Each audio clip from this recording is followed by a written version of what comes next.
तो अभी तक हम लोग रेट ऑफ रिएक्शन का स्टार्टिंग में पढ़े थे। Effect of rate of reaction के 4 फैक्टर पढ़े थे, 5-6 फैक्टर्स थे। उसमें इम्पोर्टेंट कॉन्सेंट्रेशन एंड टेम्परेचर। तो अभी तक जितने लेक्चर्स हुए हैं इसमें हम लोग देखें ROR जो है रेट ऑफ रिएक्शन कॉन्सेंट्रेशन पे कैसे चेंज करने से चेंज हो रहा है।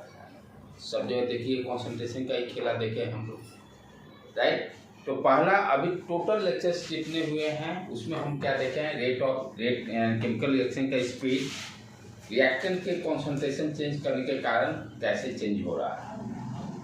आज हम लोग क्या देखेंगे, टेम्परेचर को चेंज करने के कारण टेम्परेचर का कैसे इफेक्ट पड़ेगा ROR पर, रेट ऑफ रिएक्शन पर। टेम्परेचर बढ़ाने से घटाने से ROR बढ़ेगा कि घटेगा, उसको हम लोग देखेंगे।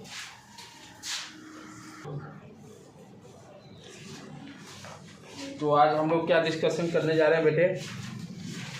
अभी तक जो ROR का हम लोग रेट ऑफ रिएक्शन का कॉन्सेंट्रेशन पे इफेक्ट देख चुके हैं। मेनली 2 ही इफेक्ट, स्टार्टिंग में मैं 5-6 फैक्टर बताया था, नहीं मेनली 2 ही इफेक्ट अपना है, टेम्परेचर एंड कॉन्सेंट्रेशन। कॉन्सेंट्रेशन पे हम लोग अभी तक सारा वही पूरा डिस्कशन कॉन्सेंट्रेशन पे चला, रिएक्शन का कॉन्सेंट्रेशन से कैसे आपका रेट ऑफ रिएक्शन इफेक्ट कर रहा है। आज टोटल हम लोग लेक्चर अपना रहेगा टेम्परेचर के कारण रेट ऑफ रिएक्शन पे कैसे इफेक्ट पड़ेगा। इसमें आरएनएस इक्वेशन भी देखेंगे हम लोग, राइट, जो कि इम्पोर्टेंट है। और ये लेक्चर से एक क्वेश्चन श्योर शॉर्ट है नीट या जेई में, बोर्ड एग्जाम में भी, जेई में भी, नीट में भी आरएनएस इक्वेशन से एक क्वेश्चन पड़ता है श्योर शॉर्ट। तो अपना आज का टॉपिक है इफेक्ट ऑफ टेम्परेचर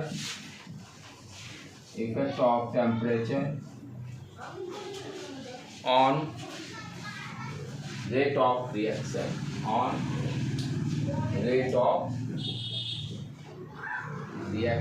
तो कि हम लोग ROR बोलते हैं। ठीक है बेटे, हम लोग रेट कोई भी इक्वेशन दिया रहता है तो रेट को कैसे डिफाइन करते थे, रेट इक्वल टू कांस्टेंट। यहाँ पर क्या रहता था, रिएक्टेंट का कॉन्सेंट्रेशन, पावर मान लेते हैं ऑर्डर N है चाहे जो भी है, ठीक है। XY हम लोग लेते थे, X भी रख सकते हैं, नो प्रॉब्लम, ठीक है। तो अभी तक हम लोग क्या देख रहे थे कि भाई कॉन्सेंट्रेशन चेंज करने के कारण कैसे रेट ऑफ रिएक्शन रेट का इफेक्ट पड़ रहा था। ध्यान देने की बात क्या है, यदि हम टेम्परेचर इंक्रीज करते हैं, if you are increasing the temperature, ये रेट कांस्टेंट का भी इंक्रीज करेगा। टेम्परेचर यदि इंक्रीज करते हैं तो अपना K का वैल्यू इंक्रीज करेगा, रेट कांस्टेंट से याद होगा कि आपको ऑर्डर हम डिफाइन करते थे, स्टार्टिंग में बताया था। रेट कांस्टेंट के भी यूनिट से हम बता सकते हैं कि रिएक्शन का ऑर्डर क्या होगा, ठीक है। टेम्परेचर इंक्रीज करते हैं, रेट कांस्टेंट इंक्रीज करेगा। अच्छा, रेट क्या है, यदि K का वैल्यू इंक्रीज करेगा तो रेट का भी स्पीड इंक्रीज करेगा, ROR भी इंक्रीज करेगा। रिलेशन ध्यान से देखने का, डायरेक्ट ROR पे हम लोग नहीं जा रहे हैं, टेम्परेचर इंक्रीज करते हैं, रेट कांस्टेंट इंक्रीज करता है, क्योंकि जो भी रिलेशन सब देखेंगे टेम्परेचर का रेट कांस्टेंट के साथ, जो आरएनएस इक्वेशन जो भी दिया हुआ है वो क्या रिलेशन दिया, टेम्परेचर और रेट कांस्टेंट में क्या रिलेशन है। और इक्वेशन, बेसिक इक्वेशन जो हम लोग पढ़े हैं रेट लॉ के अकॉर्डिंग, क्या देखते हैं कि ROR क्या है, इक्वल टू K कॉन्सेंट्रेशन का पावर N या X जो भी दे दे। तो यदि K का वैल्यू इंक्रीज करेगा तो रेट का R का भी वैल्यू इंक्रीज करेगा, अंडरस्टूड। तो टेम्परेचर इंक्रीज करने से K का वैल्यू इंक्रीज किया, K का वैल्यू इंक्रीज करने से ROR का भी वैल्यू इंक्रीज करेगा। ये एक बेसिक अपना मोटे तौर पे जो है दिमाग में सेट करना है। तो this is your basic concept. If you are increasing the temperature then what happens, K का वैल्यू इंक्रीज करेगा, K का वैल्यू यदि इंक्रीज करता है तो रेट भी इंक्रीज करेगा, ठीक है। इसको लिख लो बेटे, आगे बढ़ते हैं।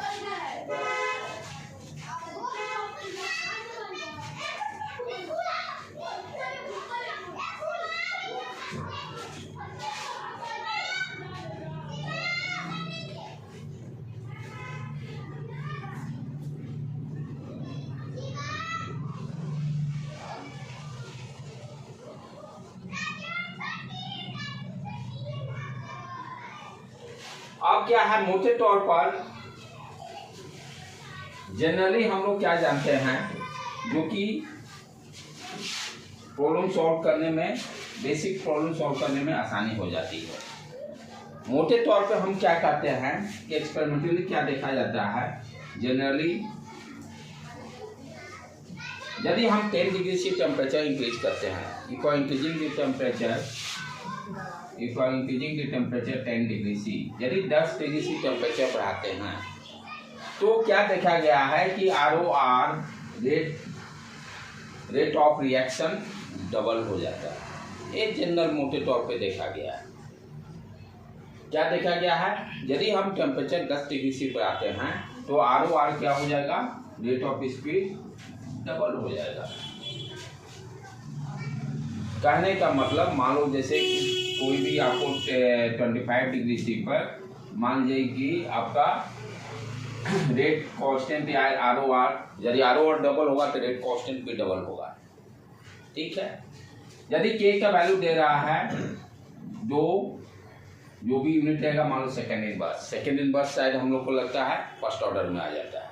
ठीक है, तो यदि हम टेम्परेचर 35 डिग्री सी करते हैं तो K का वैल्यू क्या हो जाएगा, 4 डबल। फर्दर फिर 10 डिग्री सी बढ़ाते हैं 45 डिग्री सी, इसका फिर डबल 8। फिर फर्दर बढ़ाते हैं 16।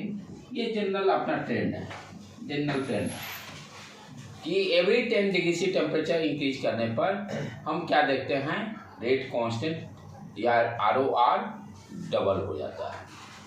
राइट बेटे, ये स्टार्टिंग के प्रॉब्लम को सॉल्व करने में थोड़ा सा हेल्प करेगा। किसी भी ऑर्डर कोई भी रहे, ऑर्डर से लेना देना नहीं है, बाद में हम देखेंगे जो फॉर्मूला आएगा वो सारा। लेकिन मोटे तौर पे हम लोग क्या देखते हैं कि every 10 degree C temperature increase करने पर रेट ऑफ रिएक्शन डबल, दुगना हो जा रहा है। ठीक है, तो यहाँ पर हम लोग एक चीज ध्यान देंगे, क्या ध्यान देने जा रहे हैं कि जो टेम्परेचर कोफिशिएंट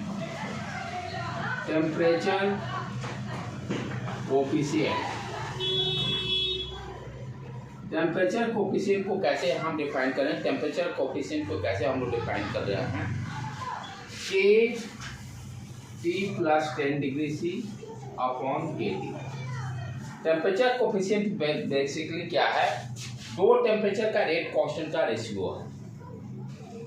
जैसे मान लो यहाँ पर 25 डिग्री सी लिए, K 25, K का वैल्यू 2 आ गया। ठीक है, फिर 10 डिग्री से बढ़ाए 45 डिग्री से पर 4 आ गया, तो 4/2 क्या दिया, 2। क्या है टेम्परेचर कोफिशिएंट बताएगा कितना गुना बढ़ेगा रेट कांस्टेंट, कितने गुना बढ़ेगा, एक रेशियो है ना। तो वो तो डबल तो पहले से है। ये तो हम लोग मोटे तौर पे बोल दिए ना। जनरल यदि मान लीजिए आपको टेबल में दे दिया, इस तरह से टेबल दिया रहेगा और आपको निकालना रहेगा, तो ये टेम्परेचर कोफिशिएंट क्या बता देगा कि कितने गुना रेट कांस्टेंट बढ़ेगा। अंडरस्टूड। जैसे आपसे सिंपली दे दिया 25 डिग्री सी पे 2 सेकेंड इनवर्स है, 35 डिग्री सी पे दिया, तो हमको निकालना है कितना गुना बढ़े आगे फर्दर रिजल्ट के लिए। तो क्या करेंगे, टेम्परेचर कोफिशिएंट क्या बताएगा, कितने गुना रेट कांस्टेंट होगा, 2 गुना होगा कि 4 गुना होगा कि 1/2 होगा। राइट, तो ये टेम्परेचर कोफिशिएंट बेसिकली क्या है, एक रेशियो है। इस तरह का रेशियो है, 2 रेट कांस्टेंट का रेशियो है, जिसमें रेट कांस्टेंट टेम्परेचर डिफरेंस कितना है, 10 डिग्री सी का, 10 डिग्री सी का टेम्परेचर डिफरेंस है। जनरली हम लोग क्या लेते हैं, जनरली क्या है 25 डिग्री सी पर हम लोग स्टैंडर्ड मान के करते हैं। क्या करते हैं कि 25 डिग्री सी पर 25 डिग्री सी पर रेट कांस्टेंट देख लेंगे और एक 35 डिग्री सी पे देखकर टेम्परेचर कोफिशिएंट निकाल लेंगे, तो अभी तक क्या देखे हम लोग भाई कि जनरल जो अपना ट्रेंड है कि एवरी 10 डिग्री सी पर रेट ऑफ ROR डबल हो जा रहा है। ठीक है, ये तो लैंग्वेज के टर्म में लिखे ना। अब इसको निकालेंगे कैसे, ये तो लैंग्वेज के टर्म में हो गया, ठीक है। डाटा जो दिया रहेगा, के का वैल्यू टेम्परेचर दिया रहेगा, के का वैल्यू दिया रहेगा, तो आपसे निकालना पड़ेगा भाई टेम्परेचर कोफिशिएंट कितना होगा। तो क्या करेंगे, दो टेम्परेचर 10 डिग्री सी के डिफरेंस पे जो दो दिया रहेगा दोनों को डिवाइड करके वैल्यू निकाल लें, higher temperature upon lower temperature, इसका रेशियो निकाल लें। जैसे अब प्रॉब्लम किस टाइप का आएगा, इससे ज़्यादा पूछेगा नहीं, लेकिन जस्ट ओनली फॉर नॉलेज के लिए आप लोग ध्यान रखिए। अभी तो मेन जो इक्वेशन है वहाँ पर हम लोग अभी ये तो जस्ट बेस तैयार कर रहे हैं हल्का फुल्का। अभी एक्चुअल लेक्चर लेने दीजिएगा। तो टेम्परेचर कोफिशिएंट बेसिकली क्या दे रहा है हमें कि ROR मेरा कितना गुना डबल होगा कि ट्रिपल होगा कि 4 टाइम्स होगा। करेंगे कैसे निकालेंगे, दो टेम्परेचर 10 डिग्री सी डिफरेंस पे दो रेट कांस्टेंट का रेशियो निकालें, higher temperature upon lower temperature. तो टेम्परेचर कोफिशिएंट मुझे बताएगा क्या, ये जो लिखे ना ROR डबल, ये चीज़ मेरा है डबल होगा कि ट्रिपल होगा कि 4 टाइम्स होगा कि 1/2 होगा। ये किससे पता चलेगा, टेम्परेचर कोफिशिएंट से। कर क्या रहे हैं, टेम्परेचर कोफिशिएंट बेसिकली है क्या, दो रेट कांस्टेंट का रेशियो, और दोनों रेट कांस्टेंट में टेम्परेचर डिफरेंस कितना है 10 डिग्री सी।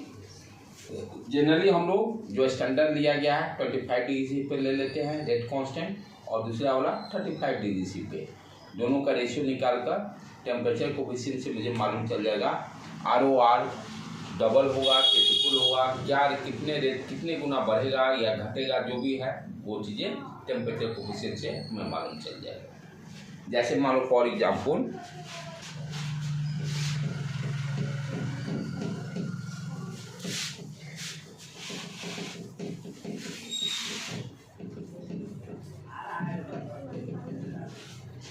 जैसे दिया हुआ हो, जैसे फॉर पर्टिकुलर रिएक्शन,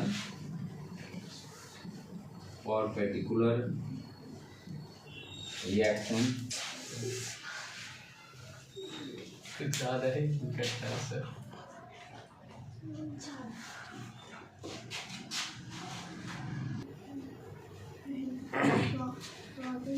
तो हम लोग क्या देख रहे थे बेटे कि for particular temperature on the rate of reaction, for particular reaction temperature coefficient दिया हुआ है, temperature coefficient is 2 if the rate of reaction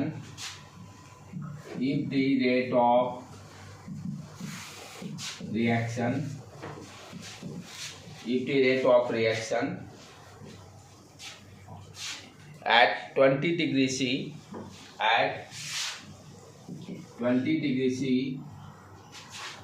is X. Find the rate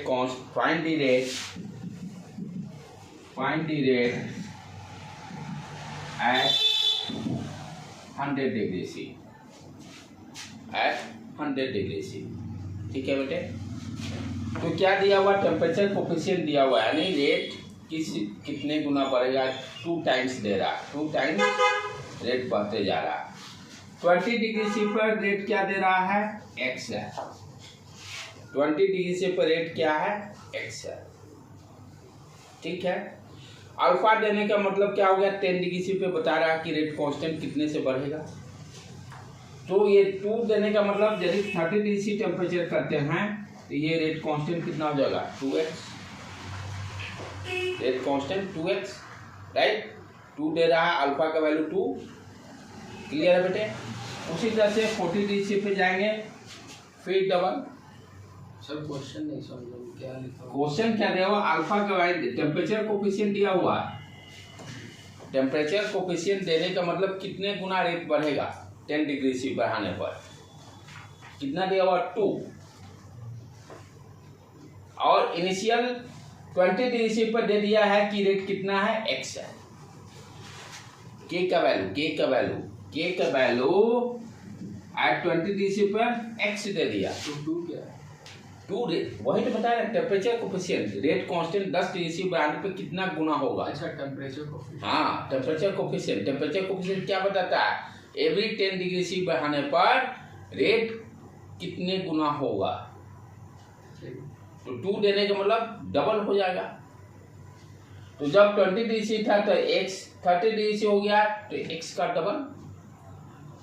फिर 40 डिग्री सी जाएंगे तो यहाँ से 10 डिग्री सी बढ़ा तो इसका फिर डबल 4x। 50 डिग्री सी पर 4x 8x। 60 डिग्री सी पर 16x।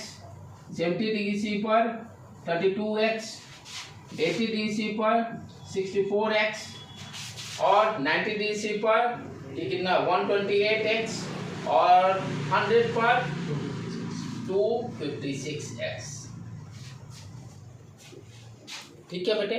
तो जो कॉन्सेप्ट अभी पढ़े हम लोग ये है कि छोटे मोटे सिंपल टाइप से प्रॉब्लम आएंगे वहाँ लगाने के लिए काम दे देगा कि टेम्परेचर कोफिशिएंट दे दिया, राइट। टेम्परेचर कोफिशिएंट क्या दे रहा है कि एवरी 10 डिग्री सी टेम्परेचर बढ़ाने 10 डिग्री सी बढ़ाने पर कितना रेट कांस्टेंट इंक्रीज कर रहा है, कितने गुना। रेशियो हमेशा क्या देता है, फैक्टर। किस फैक्टर से टर्म मल्टीप्लाई होगा, किसी भी टर्म का रेशियो, कहीं भी रेशियो क्या देता है, कितने किस फैक्टर से वो टर्म मल्टीप्लाई होगा, वही बताता है। ठीक है, ये तो छोटे मोटे प्रॉब्लम के लिए हम लोग समझ गए भाई। चलो ये बातें हैं।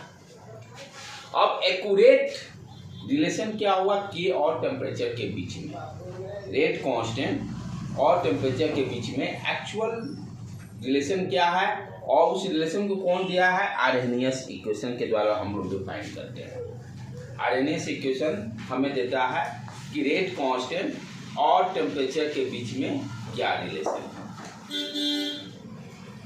इसको मिटाओ बेटे।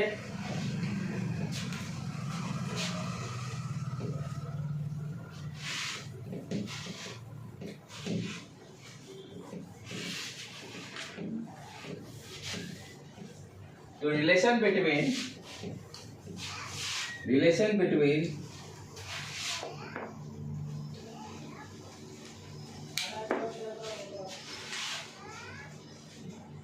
relation between rate constant K and temperature. Relation between rate constant K and temperature. ये रिलेशन कौन दिया है, आर्हेनियस साहब दिए हैं। आर्हेनियस इक्वेशन ये यही इंपॉर्टेंट है इस पूरे लेक्चर का। क्या दे रहा है, k equal to a to power minus EA upon RT। सारे टर्म को 1 by 1 अंडरस्टैंड करते हैं। k क्या है, rate constant. k equal to a के बारे में समझेंगे क्या है, e to power minus EA divided by RT। R से नोन है, गैस कांस्टेंट का वैल्यू दे रहा है। T टेम्परेचर, ध्यान देना यहाँ टेम्परेचर ऑलवेज केल्विन में लेंगे। टेम्परेचर जो लेंगे ऑलवेज केल्विन में लेंगे। यहीं बच्चे गलती करते हैं, डिग्री सी में भी दिया रहता है, उसको वैल्यू को डायरेक्टली पुट कर देते हैं। नहीं, उसको हमेशा आप केल्विन में कन्वर्ट कीजिए। के क्या हो गया मेरा, रेट कांस्टेंट।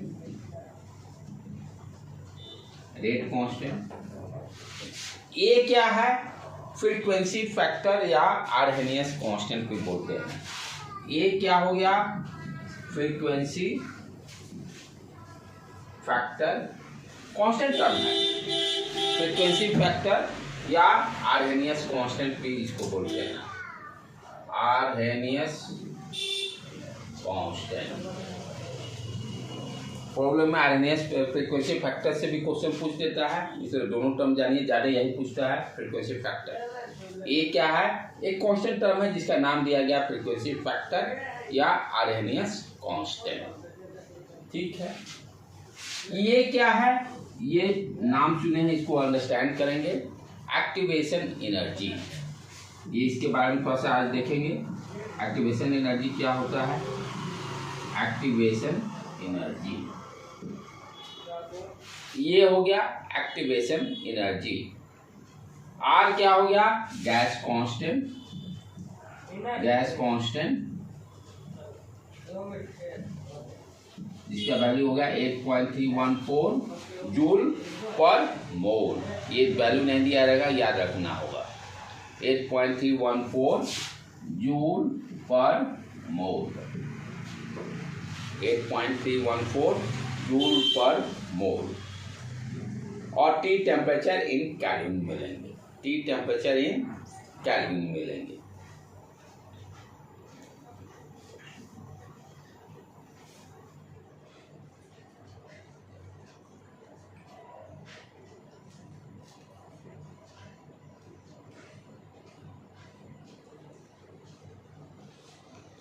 ठीक है बेटे, हम यहाँ पे क्या देख रहे हैं कि रेट कांस्टेंट जो है एक्सपोनेंशियली डिक्रीज कर रहा है टेम्परेचर के साथ। -1/t दिया ना, सॉरी, टेम्परेचर के साथ इंक्रीज कर रहा है, 1/t है ना, 1/t है, ऊपर में रहता तब एक्सपोनेंशियली डिक्रीज बोल, ये टर्म डिनोमिनेटर में रहता तब we can say exponentially decrease करेंगे, लेकिन क्या है डिनोमिनेटर में है एक्सपोनेंशियल का, तो टेम्परेचर इंक्रीज करने के साथ के का वैल्यू क्या हो रहा है, एक्सपोनेंशियली इंक्रीज कर रहा है। इस चीज को यदि हम ग्राफ से ड्रॉ करें, रेट कांस्टेंट वर्सेस टेम्परेचर, तो ग्राफ क्या आएगा इस तरह से, एक्सपोनेंशियली इंक्रीज कर रहा है। ये ग्राफ भी कभी पूछ देता है, पहले एक बार जेई में पूछे हुए हैं मेंस में स्ट्रेट लाइन देकर, आरएमएस इक्वेशन का कौन सा ग्राफ है, राइट। तो ध्यान देने के बाद क्या है, एक्सपोनेंशियली इंक्रीज कर रहा है। यदि ये टेम्परेचर न्यूमरेटर में रहता तब क्या होता है, एक्सपोनेंशियली डिक्रीज, 1/t हो गया ना, तो यहाँ हाँ, यदि यहाँ 1/t देते तब इसको एक्सपोनेंशियली डिक्रीज बोलते, यदि एक्स एक्सिस पे 1/t ले लेते तब एक्सपोनेंशियली डिक्रीज, तो 1/t है ना, यहाँ लेते तब ना t, एक्स एक्सिस पे t ले रहा है, टेम्परेचर ले रहा है, वहाँ क्यों नहीं दिया, मैं टेम्परेचर वर्सेस के बीच में देख रहा हूँ रिलेशन।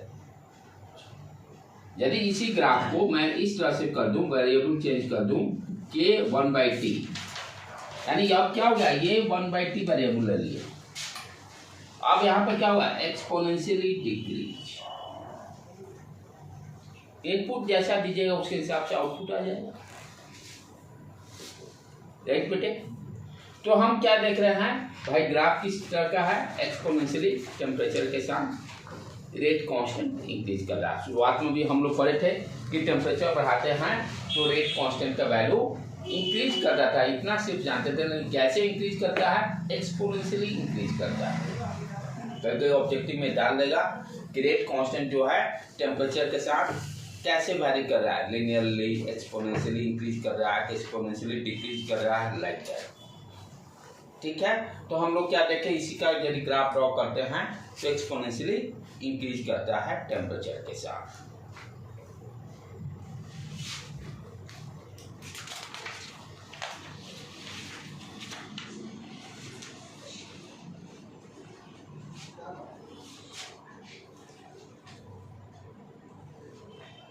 ठीक है बेटे,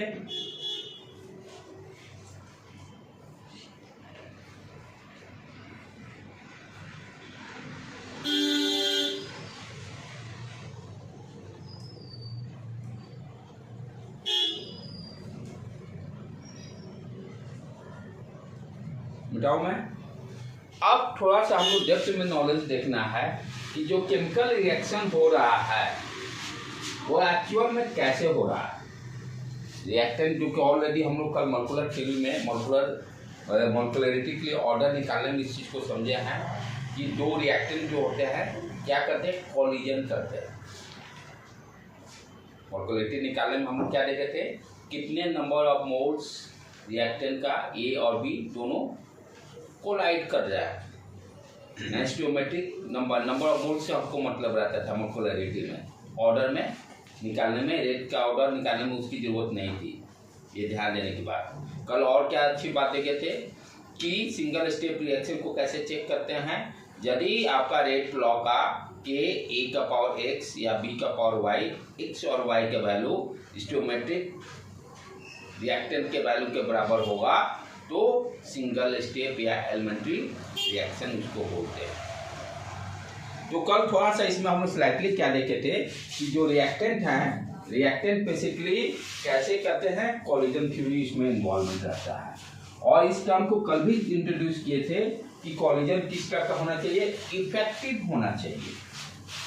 कॉलिजन किस तरह का होना चाहिए, इफेक्टिव होना चाहिए। जैसे हम लोग बोलते हैं ना फ्रेंडशिप, ठीक है, स्कूल में तो बहुत सारे फ्रेंड्स रहते हैं, 2-4 फ्रेंड्स क्या होते हैं, वेरी क्लोज।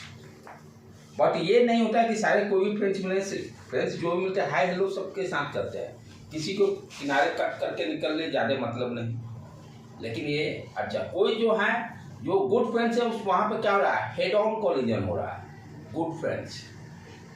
और जो नॉर्मल फ्रेंड क्या है, साइड में चलो hello bye bye okay like that करके हम लोग निकल गए। लेकिन जिससे ज़्यादा दोस्ती हो जाती है तो इंटरेक्शन बहुत अच्छी तरह से दोनों एक दूसरे को समझते हैं कि भाई वो क्या लाइक कर रहा है, क्या डिसलाइक कर रहा है, मुझे अपना बिहेवियर किस तरह से रखना चाहिए, क्या चीज़ उसे बुरा लगता है, उसको क्या बोले, इफेक्टिव फ्रेंडशिप। तो वो दोनों एक दूसरे को केयर करें, भाई ये चीज़ काम करने से उसको बुरा लग जाएगा, तो उसको हम लोग क्या बोलते हैं, इफेक्टिव फ्रेंडशिप। उसी तरह से यहाँ भी क्या है कि जो रिएक्टेंट कोलाइड कर रहे हैं कि इफेक्टिव कब होगा कॉलिजन, इस चीज़ को भी अंडरस्टैंड करना पड़ेगा। इफेक्टिव कॉलिजन जब होगा कब, हेड ऑन होगा। हेड ऑन कॉलिजन जो फिजिक्स में हम लोग पढ़ते हैं, जैसे मान लो कोई मॉलिक्यूल है A2 + B2, दोनों कंबाइन के दोनों कोलाइड करके एक प्रोडक्ट बना रहे हैं, तो क्या सारे कॉलिजन प्रोडक्ट देगा, इट इज नॉट पॉसिबल। सारे स्कूल के दोस्त क्या फ्रेंडशिप बन जाएंगे, नॉट पॉसिबल। स्कूल में तो 1000 बच्चे पढ़ते हैं, तो 1000 तो फ्रेंड हो नहीं सकते हैं, उसमें से मुश्किल से 4-5 ही फ्रेंड होते हैं। एवरीवन, ऑफिस में भी हम लोग काम करते हैं, 500 एम्प्लॉई रहते हैं, तो भाई सबके साथ तो उस तरह का रिलेशन डेवलप नहीं हो सकता। 2-4 रहते हैं जो कि हर आदमी अपना अपना ग्रुप इस तरह का बनाता है, एवरीवन। तो उसी तरह से यहाँ समझने की बात है कि यहाँ तो भाई कॉलिजन तो बहुत हो रहे हैं, नंबर ऑफ कॉलिजन्स, जितने पार्टिकल्स उतने कॉलिजन्स, तो क्या सारे कॉलिजन प्रोडक्ट देंगे, नॉट पॉसिबल। वही देंगे जो इफेक्टिव कॉलिजन करेंगे। जैसे मान लो जैसे ए है मॉलिक्यूल और ये ए है, ये बी है, ये बी है, ठीक है। तो इफेक्टिव कॉलिजन होने के लिए क्या चाहिए कि जैसे हमें प्रोडक्ट मान लो ए बी बन रहा है फॉर एग्जाम्पल, तो कॉलिजन ए कोलाइड करने से तो ए बी बना नहीं, A2 बन गया, राइट, या बी करने से तो बना नहीं। तो क्या होगा, जब ए बी ये डायरेक्टली हेड ऑन करेंगे तब ये क्या दे दिया, ए बी, या ए बी ये डायरेक्टली हेड ऑन कॉलिजन करेंगे तभी प्रोडक्ट मेरा जो चाहिए इफेक्टिव प्रोडक्ट मिलेगा। वो भी हेड ऑन, ये नहीं कि साइड से जाकर टकरा रहे हैं, इस तरह से चाहे तो ए मिलकर बी से टकराएंगे, ये भी आपको इफेक्टिव कॉलिजन नहीं देंगे, राइट। तो यहाँ तो कॉलिजन बहुत हो रहा है, इसी को कॉलिजन थ्योरी यहाँ पर हम लोग केमिकल काइनेटिक्स में पढ़ते हैं कि आपका जो रिएक्शन हो रहा है अकॉर्डिंग टू कॉलिजन थ्योरी के अकॉर्डिंग इफेक्टिव होना चाहिए। Effective term you have now आप अंडरस्टैंड करेंगे क्या करने का मतलब है। सारे effective collisions can not be give your product. जो इफेक्टिव होंगे, जो डायरेक्टली इंटरेक्ट हो रहे हैं, हेड ऑन हो रहे हैं, वही मेरा प्रोडक्ट देगा। अब इफेक्टिव होने के लिए कंडीशन क्या क्या होना चाहिए। इफेक्टिव यहाँ तो चलो भाई ये आमने सामने टकरा रहे हैं, तो ये आमने सामने जो टकरा रहे थे इसको क्या बोलेंगे, ओरिएंटेशन। इसको क्या बोलेंगे, ओरिएंटेशन। किस तरह का ओरिएंटेशन है, आप जैसे है ना कि जब पेपर में पीपीटी प्रेजेंटेशन देते हो उसमें सारा चीज़ देखा जाता है कि आप सामने वाले बैठे हैं ऑडियंस, उससे कैसे डायरेक्टली इंटरेक्ट कर रहे हो, व्हाट इज योर ओरिएंटेशन। चाहे न्यू बच्चे जो आते हैं ओरिएंटेशन प्रोग्राम कॉलेज में होता है, चाहे स्कूल में होता है orientation programme, everyone to interact सारे। अब ओरिएंटेशन यदि डायरेक्टली नहीं हो, हेड ऑन टाइप से नहीं होगा तो ओरिएंटेशन सही नहीं है। जैसे केमिकल बॉडी में था। हाँ कैसे? हाँ like that, same same same here. तो यहाँ भी क्या है कि इफेक्टिव कोलिजन होने के लिए ओरिएंटेशन प्रॉपर होना जरूरी है, पहला कंडीशन। जैसे ये प्रॉपर ओरिएंटेशन में है ए बी, ये प्रॉपर ओरिएंटेशन ए और बी, ये प्रॉपर ओरिएंटेशन में नहीं है। तो इफेक्टिव कोलिजन होने के लिए फर्स्ट कंडीशन क्या होना चाहिए भाई, ओरिएंटेशन प्रॉपर होना चाहिए, तभी मेरा प्रोडक्ट मिलेगा। दूसरा टर्म क्या है, जो एनर्जी बैरियर, जो एक्टिवेशन एनर्जी की बात करेंगे, ये भी समझना जरूरी है क्योंकि इससे भी कभी ऑब्जेक्टिव ग्राफिकल पूछ देता है, राइट। तो एक्टिवेशन एनर्जी है क्या, उस चीज को अंडरस्टैंड करें पहले। तो पहला तो एक ओरिएंटेशन हो गया, दूसरा इफेक्टिव कोलिजन होने के लिए जिसको हम लोग बोलते हैं एनर्जी बैरियर। एनर्जी बैरियर है क्या, जैसे मान लीजिए आप शॉप पे गए, समोसा मिल रहा है 11 रुपये का, समोसा मिल रहा है 11 रुपये का। तो जब तक मेरे पास 11 रुपीज़ नहीं होगा तब तक मैं समोसा खरीद नहीं सकता। तो एनर्जी कितना हो गया, 11 रुपीज़। एनर्जी कितना हो गया, 11 रुपीज़। जब तक 11 नहीं हुआ तब तक वो समोसा मुझे को मिलेगा नहीं। जैसे ही 11 हो गया उसका बाद कितना भी रहा वो तो बात अलग, नहीं एक समोसा तो मेरे को मिल जाएगा। सेम उसी तरह से यहाँ भी जो रिएक्टेंट हैं, रिएक्टेंट को प्रोडक्ट बनाना है, एक मिनिमम उसको एनर्जी चाहिए। वो एनर्जी जैसे ही मिलेगा तो वो प्रोडक्ट दे देगा, राइट। कोलिजन कर रहे हैं तो भाई एनर्जी तो चाहिए मिनिमम, तभी तो कोलिजन करेंगे। तो इसका कहने का मतलब क्या है कि इसमें हम क्या देते हैं, जैसे ग्राफ ड्रॉ करें, एनर्जी वर्सेस ये energy versus temperature, reactant, energy versus reaction coordinate, reaction coordinate बोलते हैं, रिएक्शन कोऑर्डिनेट। ये चीजें क्या दे रहा है, यही पे एक्टिवेशन एनर्जी इसी ग्राफ से आपको क्लियर होगा। जैसे मान लीजिए ये प्रोडक्ट ए प्लस, ये कोई भी रिएक्टेंट है, ए प्लस गिव्स द प्रोडक्ट। ये यहाँ पर जो रिएक्टेंट है उसका कुछ ना कुछ एनर्जी है। मान लीजिए मेरे पास 5 रुपया पहले से है, 11 रुपये में समोसा दे रहा है, 5 रुपीज़ है। मुझे उस समोसा लेने के लिए कितना और चाहिए रुपया, 6 रुपीज़।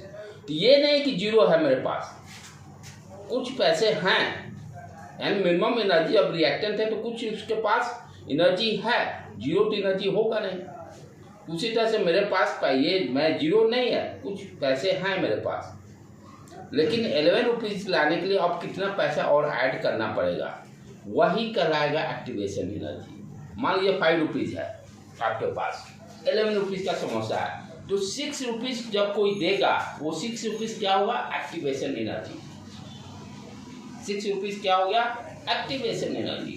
सिमिलरली यहाँ पे उसी तरह से जो रिएक्टेंट है उसका कुछ ना कुछ तो मिनिमम एनर्जी उसके पास है, और प्रोडक्ट मान लीजिए रिएक्टेंट है,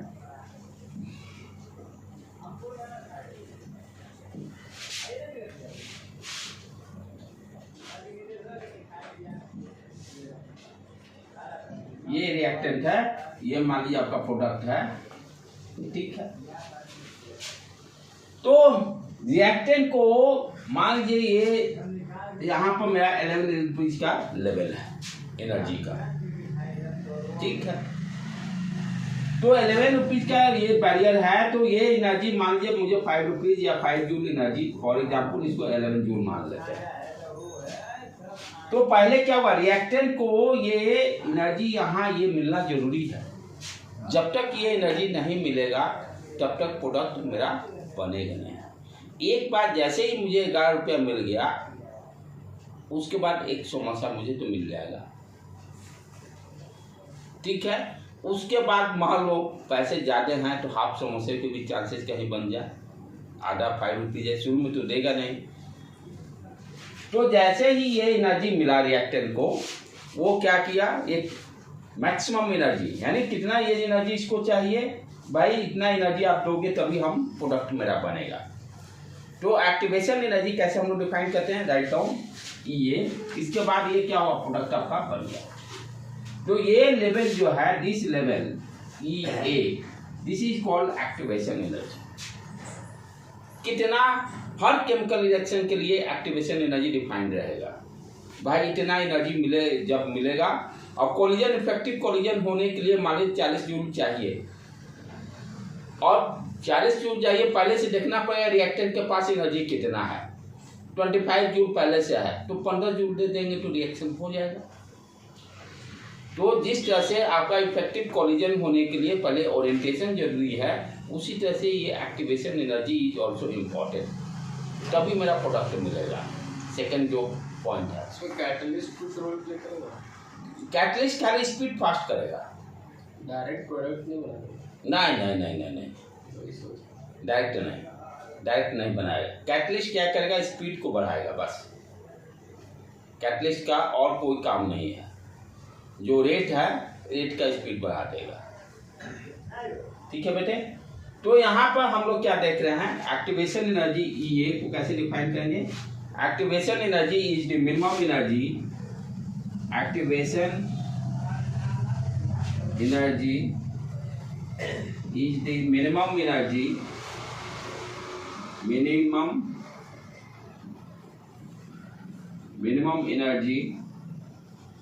activation energy is the minimum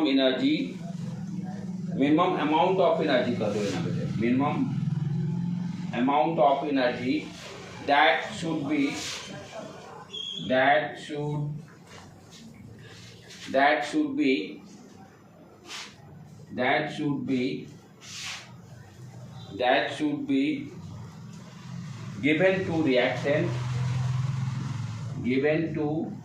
the reactant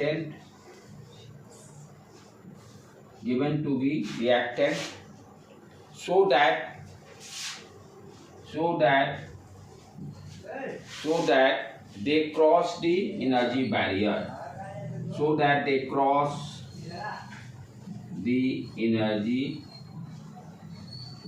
barrier, energy barrier करने का मतलब एक्टिवेशन एनर्जी की बात कर रहा है।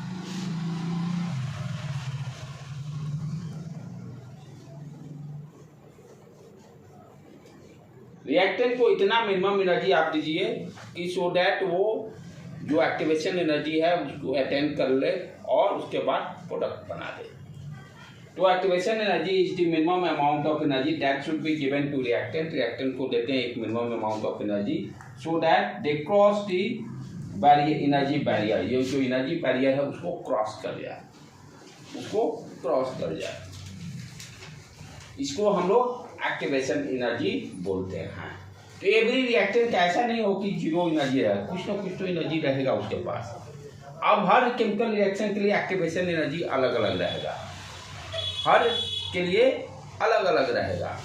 तो जितना रिक्वायरमेंट होगा उसको एनर्जी देंगे, प्रोडक्ट बन जाएगा। फाइनली समरी आप क्या करें, कोलिजन थ्योरी क्या कर रहा है, दो टर्म। इफेक्टिव कोलिजन होने के लिए ओरिएंटेशन प्रॉपर होना जरूरी है, और दूसरा कि कोई भी रिएक्टेंट से प्रोडक्ट बनाना है तो एक मिनिमम उसको एनर्जी देना पड़ेगा। That energy is called activation energy, उसी को एनर्जी बैरियर भी बोलते हैं। राइट बेटे, आगे बढ़े आप। ये एक्टिवेशन एनर्जी का आपका कॉन्सेप्ट क्लियर हुआ। अच्छा, अब दूसरा चीज यहाँ पर ध्यान से देखेंगे, जो अपना, इसको मिटा दूं मैं,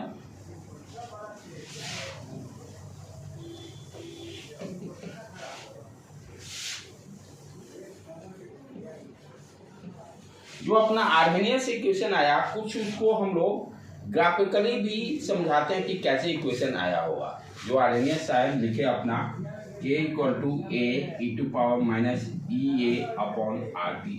ये क्या लॉजिक लगाया कि अपने आप थोड़े लेके आ गए, कुछ ना कुछ उनका भी अपना एनालिसिस होगा, उसको स्लाइटली देखेंगे, उसकी उतनी ज़रूरत नहीं है, लेकिन थोड़ा बहुत समझ लेंगे कि समटाइम्स मान लीजिए ग्राफिकल कुछ पूछ दे तो वहाँ से क्वेश्चन अपना छूटेगा। उन्होंने किस बेसिस पर कहा, उन्होंने एक ग्राफ बताया जिसमें क्या देखे कि जो नंबर ऑफ मॉलिक्यूल्स रिएक्टेंट क्या हैं, रिएक्टेंट के नंबर ऑफ मॉलिक्यूल्स और उसके एनर्जी, क्योंकि देखिए आपका जो पार्टिकल से बने हुए हैं मॉलिक्यूल्स, तो जब उसमें मास है तो उसमें देयर सम एनर्जी। एनर्जी किस तरह करेगा, काइनेटिक एनर्जी, कोलिजन हो रहा, मोशन कर रहा है, काइनेटिक एनर्जी।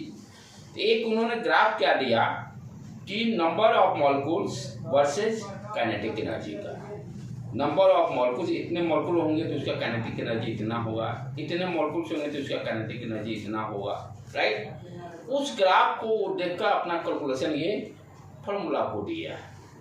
वो ग्राफ किस तरह का है उसको एक बार देख लें, कहीं बाई चांस कभी आ जाए।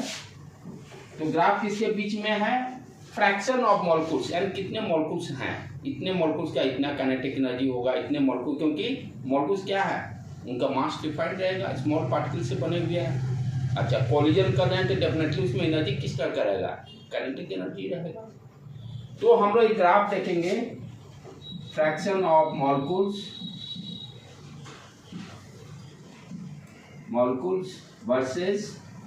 Versus kinetic energy of reactant जो भी रहेगा, ठीक है। ग्राफ किस तरह का उनका आया था, लाइक दैट। इस ग्राफ को थोड़ा सा अंडरस्टैंड कर लेंगे हम लोग। किसी एक टेम्परेचर पर ये ग्राफ डिफाइन है, कांस्टेंट मान लो 25 डिग्री 30 जो भी टेम्परेचर होगा, हर टेम्परेचर के लिए ग्राफ ये अलग अलग आ जाएगा। किसी एक फिक्स टेम्परेचर के लिए उन्होंने क्या देखा, जो रिएक्टेंट के नंबर ऑफ मॉलिक्यूल्स और काइनेटिक एनर्जी में क्या रिलेशन है, नंबर ऑफ मॉलिक्यूल्स और काइनेटिक एनर्जी में क्या रिलेशन है ये ग्राफ। तो ये ग्राफ क्या बता रहा है कि जब मान लो मॉलिक्यूल्स 0.1 मॉलिक्यूल्स है, क्योंकि फ्रैक्शन की बात कर रहा है तो लेस देन 1 ही रहेगा, राइट। 0.1 मॉलिक्यूल है तो एनर्जी उसका ये डिफाइंड हो गया। फ्रैक्शन की बात क्यों हो रहा है? तो बहुत सारा मॉलिक्यूल्स है ना, ग्राफ बहुत बड़ा हो जाएगा। कैसे हम लोग ग्राफ को छोटा करते हैं, लार्ज डेटा मान लो 10,000 किलोमीटर को हमको ग्राफ ड्रॉ करना है, अपने क्या करेंगे, छोटे स्मॉल ब्लॉक को छोटा यूनिट ले लेते थे, तो यूनिटी बड़ा कर लेंगे, सीधा हजार का। हाँ, तो ये इससे क्या हो गया कि इसको एनालिसिस करने में आसानी मिल जाता है। जैसे आप डाटा है, डाटा कलेक्शन मान लीजिए आपका लार्ज है, तो आप क्या करते हो, बड़े डाटा से उसको डिवाइड मार देते हो, तो बार बार हमको 1 लाख समथिंग नहीं लिखना पड़े। यहाँ नंबर ऑफ मॉलिक्यूल्स 10⁻23 के रेंज में रहेगा ना, तो उतना बार डाटा लिखने का उपाय क्या है, छोटा करने का, स्केलिंग उसका छोटा कर दो। तो सिमिलरली यहाँ भी उसी तरह से फ्रैक्शन में कंसीडर कर लिए कि छोटा ग्राफ को ड्रॉ कर सके, राइट। तो ये ग्राफ क्या दे रहा है, जब मान लीजिए 0.1 मॉलिक्यूल्स हैं, क्योंकि ये ग्राफ कितना है 0 से लेकर 1 तक ही जाएगा, जब फ्रैक्शन में आ गया तो जब 0.1 मॉलिक्यूल है तो ये एनर्जी हो गया डिफाइंड, 0.2 होगा तो ये एनर्जी ग्राफ हो गया, ठीक है। एक सर्टेन फ्रैक्शन ऑफ मॉलिक्यूल्स होगा जिसके लिए की एनर्जी ये मैक्सिमम होगा, जहां पर इफेक्टिव कोलिजन होगा, इफेक्टिव कोलिजन होगा। एक certain number of fraction of molecules होंगे जिस पर की एनर्जी मैक्सिमम होगा, जिस पर एनर्जी अपना मैक्सिमम होगा, ठीक है। अब उसके बाद क्या हो गया कि जैसे जैसे आप देख रहे हैं फिर नंबर ऑफ मॉलिक्यूल्स डिक्रीज करने लगे, एनर्जी डिक्रीज करने लगा। एक सर्टेन टाइम के बाद एक सर्टेन एनर्जी, कौन सा energy, activation energy, certain amount of energy यानी that energy called activation energy. उसके बाद इसके बाद क्या हो गया, केमिकल रिएक्शन हो गया कंप्लीट। बिफोर दैट क्या हो रहा, केमिकल रिएक्शन नहीं हुआ, जो जब तक एक्टिवेशन एनर्जी उसको नहीं मिलेगा, ये क्या करें, नंबर ऑफ मॉलिक्यूल्स बढ़ा रहे हैं, इंक्रीज किया, एनर्जी इंक्रीज किया। एक सर्टेन नंबर ऑफ मॉलिक्यूल्स पे देखिए ये मैक्सिमम एनर्जी आ रहा है, वो एक्सपेरिमेंटल डाटा है। उसके बाद फिर डिक्रीज किया। उन्होंने देखा जो केमिकल रिएक्शन के लिए एक मिनिमम एनर्जी चाहिए एक्टिव, जिसको कि हम लोग क्या कहते हैं, एक्टिवेशन एनर्जी। इस एनर्जी के बाद ये सारा जो पोर्शन क्या बता रहा है, प्रोडक्ट का रिएक्शन कंप्लीट हो गया।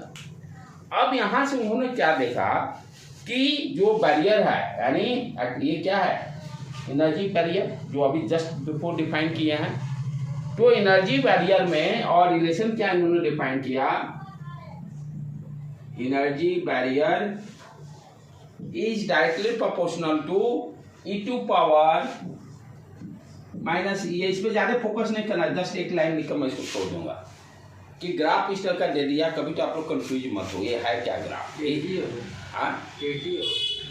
ये अपॉन आर टी, ये अपॉन आर टी, ठीक है। उसके बाद इन्होंने अब ये एनर्जी को उन्होंने क्या किया कि rate is directly proportional to e to power minus E A upon R T. यानी इस तरह का ग्राफ देखो तो समझ जाओगे कि आर्यन साहब इसी ग्राफ को एनालिसिस करके अपना फॉर्मूला को ड्राइव किया, इसी ग्राफ को देखकर ये फॉर्मूला को ड्राइव किए हैं। जितने भी मैथमेटिक्स डेवलप होते हैं ग्राफ के बेस पे, एक्सपेरिमेंटल डाटा को ग्राफ पे ड्रॉ करेंगे, उससे एनालिसिस करेंगे, ग्राफ का नेचर को पकड़ के अपना ड्रॉ करेंगे, राइट। तो यहीं से इनका जो आपका ये फॉर्मूला आया है रेट कांस्टेंट के equal to A e to power minus E A upon R T. बस इतना ही हमको मतलब ग्राफ मेरा बताने का मतलब क्या है कि ग्राफ दिया रहे तो आप समझ जाओ कि आर्यन्स कांस्टेंट इक्वेशन इसी से आया हुआ है, और थोड़ा बहुत अंडरस्टैंडिंग करो है क्या चीज़। अच्छा, अब जो काम का चीज़ है आप उस पर आ जाए। ये तो हो गया, बस आपको जस्ट इन्फॉर्मेशन देने के लिए मैंने बताया। अब जो अपने काम का चीज़ है उस पर आ जाए पूरी तरह से, जो एग्जाम में काम की ज़रूरत है। तो अपने काम की जरूरत इसी इक्वेशन से आगे बढ़ेंगे। अब यहाँ पर क्या करेंगे, इसी इक्वेशन को थोड़ा सा दोनों साइड लॉग ले लेते हैं, थोड़ा सिंप्लीफाई कर देते हैं और ग्राफिकल अप्रोच से देखते हैं ग्राफ किस तरह का आता है। वो तो ठीक है, देखे ग्राफ किसके बीच में देखे के वर्सेस ये क्या था अपना रेट कांस्टेंट वर्सेस टाइम का ग्राफ देखे, एक्सपोनेंशियली इंक्रीज कर रहा है, ठीक है। अब इसी क्वेश्चन को थोड़ा सा फर्दर आगे बढ़ाते हैं, जो कि न्यूमेरिकल के लिए हमें काम देगा। Taking log both side, exponential है तो ln वाला लेना पड़ेगा शुरू में, फिर 2.30 से मल्टीप्लाई करके log बेस 10 में भी कन्वर्ट कर देंगे। टेकिंग लॉग बोथ साइड, ये क्या हो गया ln के इक्वल टू, ये देखो यहाँ मल्टीप्लाई में दो term m into n log m into n log m plus log n लिखते हैं, तो ये क्या हो गया log ln a प्लस, अब ये देखो एक्सपोनेंशियल वाला ln बेस e है e to power minus E A upon R T, यही है। पावर वाला मल्टीप्लाई में आ जाएगा, आ गया minus E A upon R T. ln base क्या है e, आप जानते हो log 10 बेस 10 वैल्यू 1। उसी तरह से जब आपका log का वैल्यू बेस e और log e का वैल्यू क्या हो जाएगा 1, तो वी कैन राइट हियर, यहाँ पे क्या लिखेंगे minus E A upon R T, clear. अब यदि इसको log बेस 10 हमको करना होगा तब कैसे करेंगे, log 2.303 से इसको मल्टीप्लाई कर दिए इक्वल टू, इसको भी 2.300 से मल्टीप्लाई कर दीजिए, log में बेस 10 में कन्वर्ट हो गया, base 10 minus E A upon R T, divide कर दो 2.303 से, क्या आ गया अपना log के log a minus E A upon 2.303 R T. ये इक्वेशन अपने काम का है। log k equal to log a minus E A upon 2.303 divided by r into T, ठीक है। इतना करो बेटे पहले,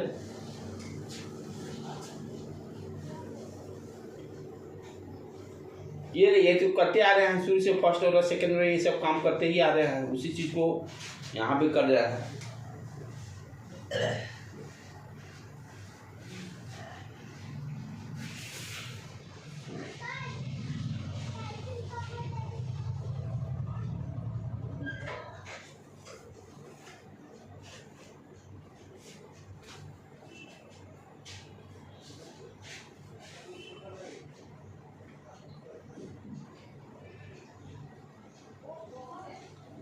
ठीक है बेटे,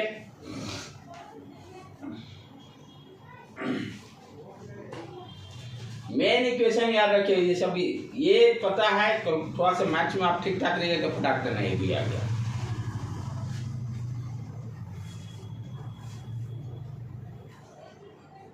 ये वाला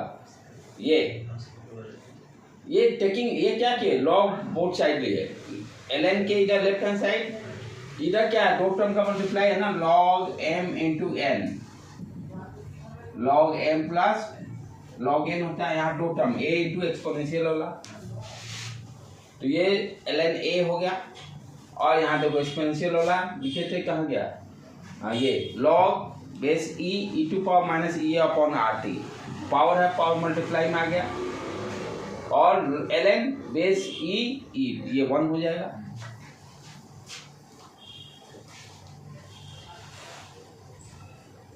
अब इसका थोड़ा सा ग्राफ ड्रॉ करेंगे जैसे हर बार करते थे इसको ऊपर से मिटा दूं मैं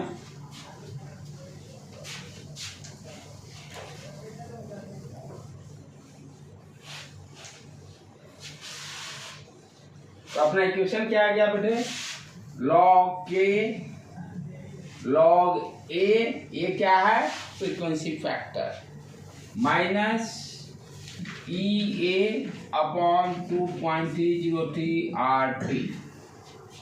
अब देखो ये स्ट्रेट लाइन का इक्वेशन इसको y मान लेते हैं इसको कांस्टेंट मान लेते हैं प्लस एम एक्स यहाँ पर x क्या ले लेंगे x equal to 1/t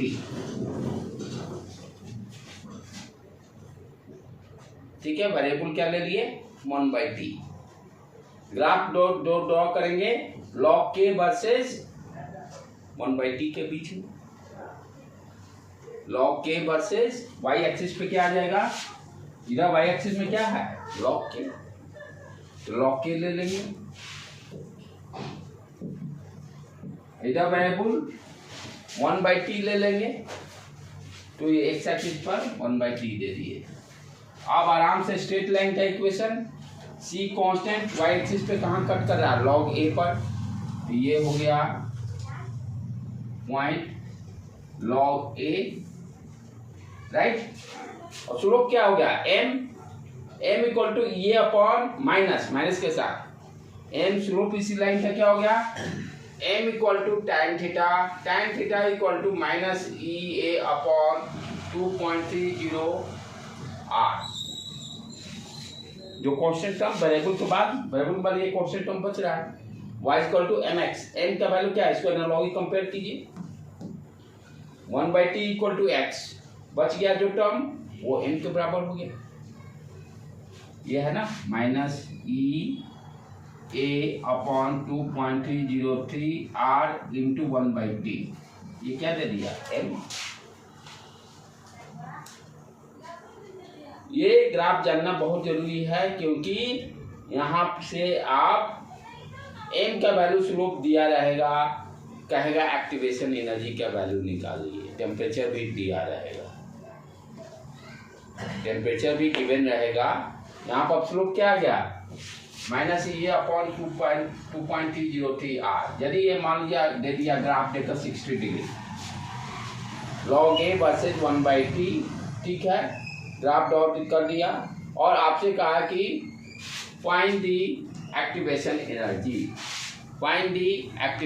energy ठीक है स्लोप ध्यान देने के बाद बच्चे क्या करते हैं गलती वो भी पहले गलती वाला देख ले हम लोग काम बच्चे क्या करेंगे m इक्वल टू tan 60 सीधे लिखेंगे लेकिन होगा स्लोप ये है ना यहाँ से स्लोप मेजर करते हैं एंगल कितना हो जाएगा 180 माइनस 60 तो 120 तो यहाँ यही ध्यान देना है इस प्रॉब्लम में कि ये गलती नहीं करना है और इक्वल टू ये क्या हो जाएगा minus E A upon 2.303 into R का वैल्यू मुझे मालूम है 8.314 रख देंगे यहाँ एक tan 90 प्लस 30 कर देंगे tan 90 प्लस 30 ये कहाँ पर है y एक्सिस पे है फंक्शन चेंज tan का कॉट tan का अच्छी कॉट हो गया पहले साइन क्या हो जाएगा किस क्वाड्रेंट में गया 120 सेकेंड क्वाड्रेंट में साइन सिर्फ पॉजिटिव होता है साइन और कॉसेक बाकी सारे नेगेटिव ऑल ये दिया था ना ये all student 10th class first quadrant में ऑल पॉजिटिव सॉरी हाँ सेकेंड क्वाड्रेंट में साइन और कॉसेक पॉजिटिव, थर्ड में tan positive, tan and cos, और लास्ट क्वाड्रेंट में कॉस और सेक पॉजिटिव। माइनस कॉट होगा, हाँ माइनस साइन हो जाएगा। और tan 30 हम लोग जानते हैं कितना होता है 1/√3, तो √3 हो जाएगा, -√3। तो ये इसमें यहाँ से ये क्वेश्चन पूछेगा, ग्राफ दे देगा, स्लोप दे देगा, कहेगा फाइंड द एक्टिवेशन एनर्जी। तो मेरा मेन फॉर्मूला क्या आया, log k = log a minus EA/2.303 RT। मैं तो इसको याद भी नहीं कर रहा हूँ, मेरे को यही सिर्फ याद रहता है। मैं क्या करूँ कि ये याद है तो मैं डायरेक्टली तुरंत मैं निकाल लूँगा, e⁻−EA/, मेरा यही स्टाइल ये रहता है हमेशा। कोई फॉर्मूला, बेसिक फॉर्मूला खाली याद में रहना चाहिए, बाकी तो सारा मैं लिख देता हूँ। बाकी अब इतना ही तो आपको समझाने के लिए, जो मैथमेटिक्स स्टूडेंट है वो तो फट देना, ln लगा देंगे, ये जानते हैं log k हो गया 2.30 से डिवाइड मारना पड़ेगा, इसको log a लिखेगा, और ये माइनस साइन आ गया EA/RT 2.303। ये बेसिक इक्वेशन रखा, एक काम हो गया। तो आप भी जैसे है प्रैक्टिस एक दो बार फार्मूला को ड्राइव करने का कर लोगे तो आपके लिए भी ये काम आसान हो जाए। इसीलिए मैं कहता हूँ फार्मूला को डेफिनेटली कोशिश कीजिए कैसे आया, कि भूल भी गए तो 4 नंबर कैसे ले लेंगे। ठीक है बेटे, तो ये क्वेश्चन तो यहाँ से ऐसे इस तरह का बनेगा। आगे एक दो क्वेश्चन कर लेते हैं इस पर, इसको मिटा दूं।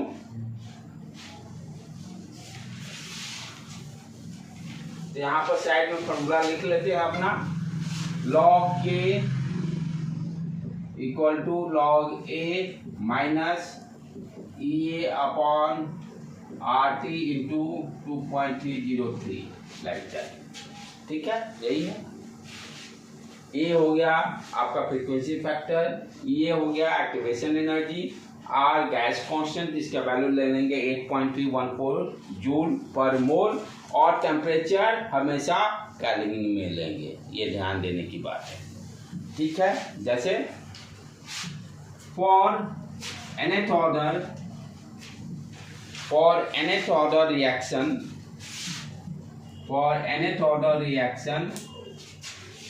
frequency factor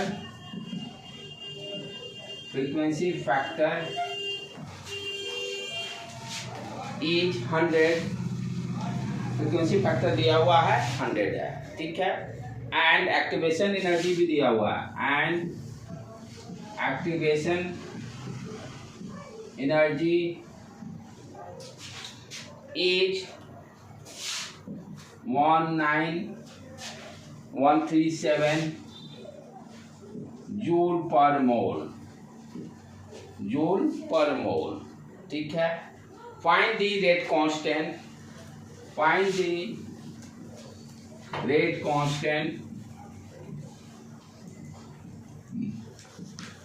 at 727 degree C। कुछ नहीं करना, डाटा सारा दिया, फॉर्मूला पुट मारना है। Formula basic log k log a, थोड़ा सा log का यहाँ नॉलेज रखना है, जो कि log का जो टिप्स दिए थे 0 से 1, वो बस उतना काफी है। सर वो डिग्री से वो केल्विन में क्या होता है? वो कर दो, 273 ऐड कर दो, 1000 माइनस EA/RT 2.303। अब देखो केक का वैल्यू क्या निकालना हमको, फाइंड द रेट कांस्टेंट, यानी केक का वैल्यू निकालना है। ठीक है, ए का वैल्यू दिया हुआ है, बेस क्या है यहाँ पर 10 हो गया, ये ध्यान देना, 2.30 से कर दिए तो बेस 10 हो गया, तो log 100 बेस 10 माइनस ये दिया हुआ 19137, आर का वैल्यू 8.314, T 1000 2.303। ठीक, 100 को हम 10 स्क्वायर लिख सकते हैं, ये क्या हो जाएगा 2 log 10 बेस 10, और इसको कैलकुलेशन करने पर 1 आ जाएगा तुम्हारा, नीचे करोगे तो ये इसी के बराबर आ रहा है, तो ये -1 अप्रोक्सीमेट में। हाँ अप्रोक्सीमेट, ये 2 - 1 कितना आ गया 1। 100 को लिखेंगे ना 10 स्क्वायर, 10 स्क्वायर मल्टीप्लाई 2 में आ जाएगा, log 10 बेस 10 1, तो 2 हो गया, ये वैल्यू 1 का वैल्यू 1। अब क्या आ गया, log k base 10 equal to 1। log हटाएंगे तो क्या करेंगे, k इक्वल टू 10 का पावर 1 चला जाएगा। k का वैल्यू कितना आ गया, 10। k का वैल्यू 10, k का वैल्यू 10।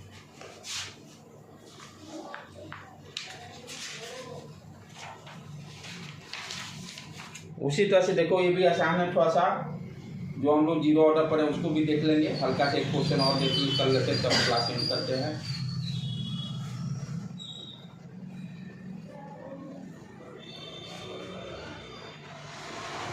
सिर्फ यहाँ आर्हेनियस इक्वेशन जानिए, बाकी सारा उसी पर सारा आपका वैल्यू निकल जाएगा। a equal to k equal to a e to power minus e upon RT। ये एग्जाम टाइम में याद आता है, वेल एंड गुड, नहीं भी याद आता है तो उसी से पढ़ना लिखिए, कितना इक्वेशन याद कीजिएगा, एक तो थोड़े है। ठीक है बेटे, हाँ, ये नीचे में 1913 के अप्रॉक्स वैल्यू आएगा, तो दोनों कट के 1 आ जाएगा।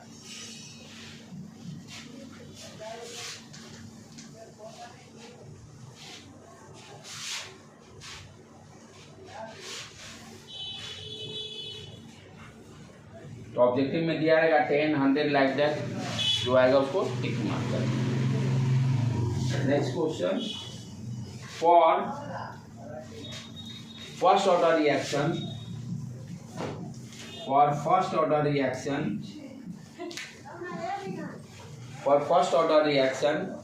rate constant is given,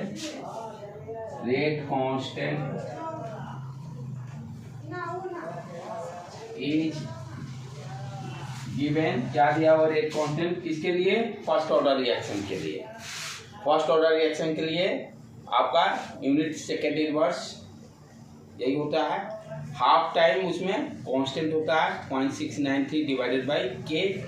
zero order के लिए a/2k, और यानी one first order second order में क्या हो गया था, k upon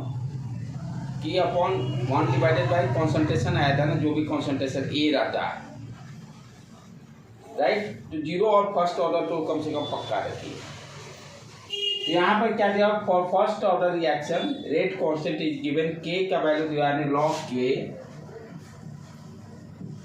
base 10 equal to 10 minus 1.2 into 10⁴ divided by t।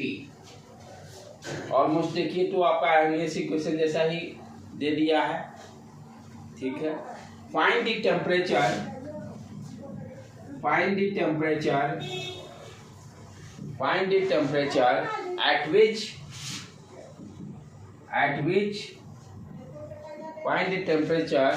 at which half lifetime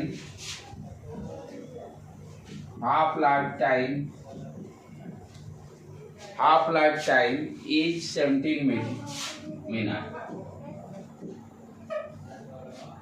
क्या कर रहा है, हमें टेम्परेचर निकालना है जहां पर कि हाफ लाइफ टाइम 70 मिनट्स दिया हुआ है, यानी हाफ होने में, यानी कंसंट्रेशन आधा होने में जो होगा कितना टाइम दिया, 17। उस समय टेम्परेचर कितना होगा, यानी कंसंट्रेशन आधा होने के समय इसका टेम्परेचर कितना होगा। रेट कांस्टेंट दिया हुआ है। अच्छा, हाफ लाइफ कहने का मतलब किसका कर रहा है, फर्स्ट ऑर्डर। तो फर्स्ट ऑर्डर के लिए हम लोग क्या जानते हैं, हाफ लाइफ कितना होता है, टी हाफ 1693 डिवाइडेड बाई के। ये वैल्यू दिया हुआ 70 मिनट्स, यहां से के का वैल्यू निकल जाएगा, क्योंकि यहाँ पर नोन है ना। ये इक्वेशन दे दिया रेट कांस्टेंट का, निकालना ये वैल्यू टी, यहाँ पर ये के मालूम नहीं है, के कहाँ से निकलेगा, इस इंफॉर्मेशन से। फर्स्ट ऑर्डर दिया है, हाफ लाइफ दिया है, हाफ लाइफ पढ़ चुके हैं, T half equal to 0.693 upon k, ये 17 मिनट्स दिया है, तो के इक्वल टू कितना हो जाएगा 0.693 डिवाइडेड बाई 70, यदि इसको 0.69 डिवाइडेड बाई 70 लिखें, इसको 100 कर दें, ये अप्रॉक्सीमेटली 10⁻², अप्रॉक्सीमेटली 10⁻²। 0.69 को 70 अप्रॉक्स रख लिए, 1/100 10⁻²। के का वैल्यू निकल गया। अब इस के का वैल्यू यहाँ रख देंगे, सारा काम हो गया अपना। के का वैल्यू आ गया 10⁻², बेस 10, इधर ये 10 दिया हुआ, ये 1.2 इंटू 10⁴ डिवाइडेड बाई टी। ये कितना हो जाएगा बेटे, ये मल्टीप्लाई में आ जाएगा -2, log 10 1, -2 10 1.2 into 10⁴ divided by T. 10 को इधर लेके आ जाओ, -12 -1.2 into 10⁴ divided by T, minus minus उड़ गया। ये भी देखो लगता है 1.2 इधर इंटू 10 कर देंगे, ये 12 भी उड़ गया, और 10 का पावर क्यू, यानी t इक्वल टू 10⁻⁴। t का वैल्यू आ जाएगा 10⁻⁴ यानी 1000 केल्विन, 1000 केल्विन। ठीक है, आज यहीं पर हमने देते हैं हम लोग, और ज़्यादा देर कल एक लेक्चर लगेगा, उसके बाद ये ऑलमोस्ट चैप्टर कंप्लीट है।